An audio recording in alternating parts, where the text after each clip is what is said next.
بسم اللہ الرحمن الرحیم۔ اس ایک آیت کریمہ میں حضور کی کئی شانیں بیان فرمائی گئی ہیں۔ یا ایہا النبی انا ارسلناک شاہدا و مبشرا و نذیرا وداعیا الی اللہ باذنہ و سراجا منیرا۔ لفظ نبی کا ترجمہ امام قسطلانی علیہ رحمہ یہاں لکھتے ہیں کہ النبوۃ ہی الاطلاع علی الغیب۔ نبوت کیا ہے؟ یہ اطلاع علی الغیب سے ہے۔ تو پھر نبی وہ ہوتا ہے جو غیب کی خبریں دینے والا ہو۔ وما کان اللہ لیطلعکم علی الغیب ولکن اللہ یجتبی من رسلہ من یشاء۔ یہ اسی کی شان ہے، غیب وہی جاننے والا ہے، لیکن وہ رسولوں میں سے جس کو منتخب کر لے، جس کو چاہے وہ علوم غیبیہ سے نواز دے۔ تو دو لفظ قرآن مجید میں استعمال ہوئے، الا من ارتضی من رسول، رسولوں میں سے جس پر وہ راضی ہو جائے، ولیکن اللہ یجتبی من رسلہ من یشاء، وہ رسولوں میں سے جس کو منتخب کر لے۔ تو اجتباء اور ارتداء دو چیزیں ہیں۔ اب حضور کے مبارک نام پڑھیے، حضور کے ناموں میں سے ایک مرتضیٰ بھی ہے، ایک مجتبیٰ بھی ہے۔ تو مطلب کیا ہوا کہ وہ غیب کا جاننے والا، وہ عالم الغیب نہیں، غیب کے خزانے کسی کو دیتا، لیکن جب دینے پہ آئے تو مجتبیٰ کو دیتا ہے، مرتضیٰ کو دیتا ہے۔ اور پھر یہ اتنی شانوں کے مالک ہیں، جہاں ضرورت پڑے پھر بخل سے کام نہیں لیتے۔ وما هو علی الغیب بدنین، یہ غیب کے معاملے میں بخل سے کام نہیں لیتے، جہاں ضرورت ہوتی ہے وہاں بیان کرتے ہیں۔ سیدنا عمر بن خطاب رضی اللہ تعالیٰ عنہ فرماتے ہیں، قاما فینا رسول اللہ صلی اللہ علیہ وسلم فاخبرنا عن بدء الخلق حتی دخل اہل الجنت منازلہم و اہل النار منازلہم، حافظ ذالک من حافظہ و نسیہ من نسیہ۔ کہا ایک دن حضور کھڑے ہوئے مجمع اصحاب میں، اس کائنات کی ابتدا سے انتہائے کائنات تک، یہاں تک کہ جنتی جنتوں میں چلے گئے اور جہنمی جہنم میں چلے گئے، کوئی شے نہیں جو حضور نے چھوڑی ہو، سب حضور نے بیان فرما دیا۔ اب ایک سوال پیدا ہوتا ہے، تھوڑے سے عرصے میں اتنا کچھ کیسے بیان کر دیا؟ تو یہ حضور کی شان بلاغت تھی، اور بطور معجزہ حضور علیہ السلام کو یہ شان دی گئی تھی۔ تو فرمایا یا ایہا النبی، اے غیب کی خبریں دینے والے، انا ارسلناک، آپ کو ہم نے بھیجا ہے، آپ کو ہم نے بھیجا ہے۔ یار آپ کسی کو بھیجیں اور اس کی کوئی عزت نہ کرے تو آپ کہیں گے تم ہوتے کون ہو، اس کو ہم نے بھیجا تھا۔ اللہ کہتا ہے محبوب تجھے ہم نے بھیجا ہے۔ تو یہ اللہ کی طرف سے فرستادہ ہیں، اللہ کی طرف سے بھیجے گئے ہیں، یہ اللہ کے نمائندے ہیں، اس لیے حضور کی آواز آواز حق قرار پائی، حضور کا بولنا اللہ کا بولنا قرار پایا، حضور کا حکم اللہ کا حکم قرار پایا، حضور کی اطاعت اللہ کے اطاعت قرار پائی۔ تو اس لیے جو محبوب کی بات مانتا ہے وہ رب کی بات مانتا ہے، اور جو حضور کا انکار کرتا ہے وہ رب کا انکار کرتا ہے۔ کوئی ساری زندگی لا الہ الا اللہ پڑھتا رہے اور محمد رسول اللہ نہ پڑھے، رب اس کے لا الہ الا اللہ پڑھنے کو اس کے منہ پہ مارے گا اگر میرے رسول کو نہیں مانتا، اس کو میں نے بھیجا ہے۔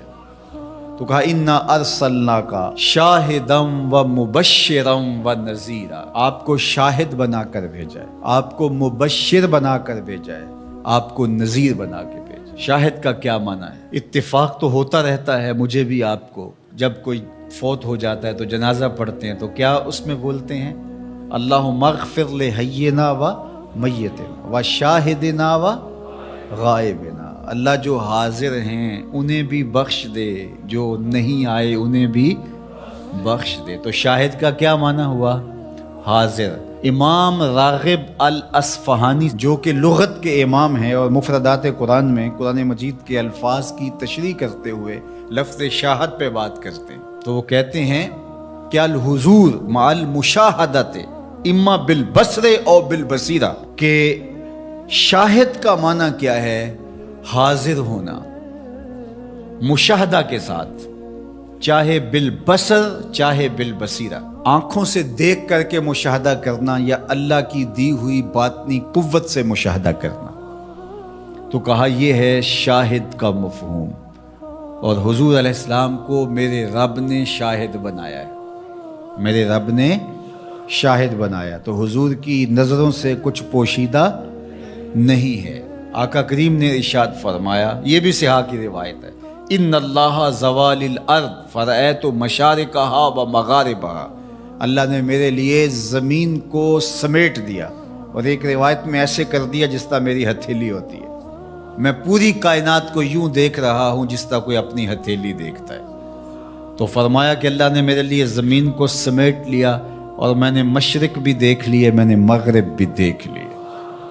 تو زمین حضور کے سامنے ہے جس طرح ہتھیلی ہوتی ہے۔ انی ارا ما لا ترون و اسمع ما لا تسمعون، فرمایا جو میں سنتا ہوں وہ تم نہیں سنتے، اور جو میں دیکھتا ہوں وہ تم نہیں دیکھتے۔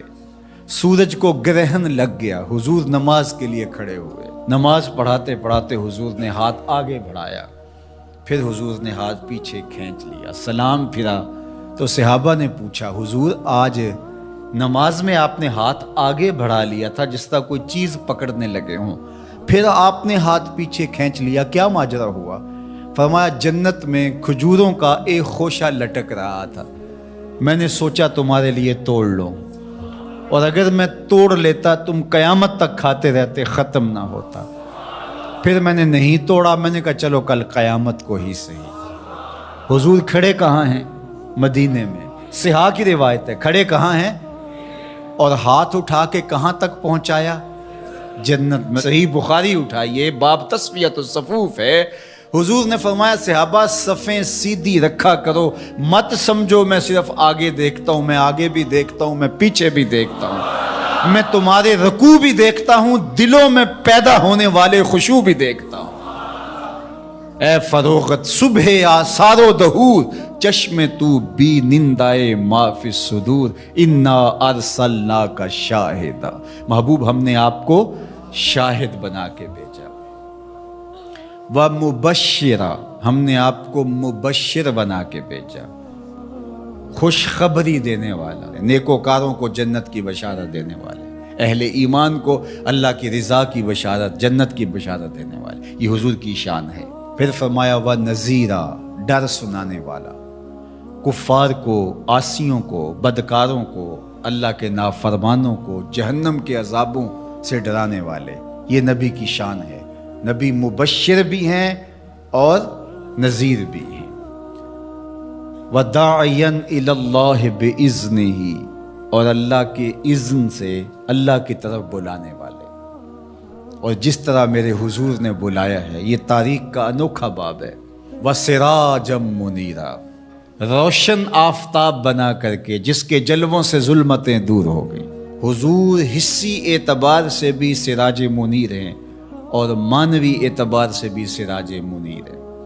معنوی اعتبار سے اس طرح کہ ظلم، شرک، کفر کے اندھیرے حضور کے آنے سے مٹ گئے، ناانصافیاں ختم ہوئیں، اور حصی طور پہ حضور کے مبارک بدن سے نور نکلتا تھا۔ تو ذرا اس آیت کریمہ کو دیکھیے، ایک آیت میں حضور کی عظمتوں کے موتی پروئے ہوئے۔ یا ایھا النبی انا ارسلناک شاہدا ومبشرا ونذیرا وداعیا الی اللہ باذنہ وسراجا منیرا، زیراں زبراں شداں مداں شان اودی وچ آئیاں، عاماں لوکاں رمز نہ کوئی، خاصاں خبراں پائیاں۔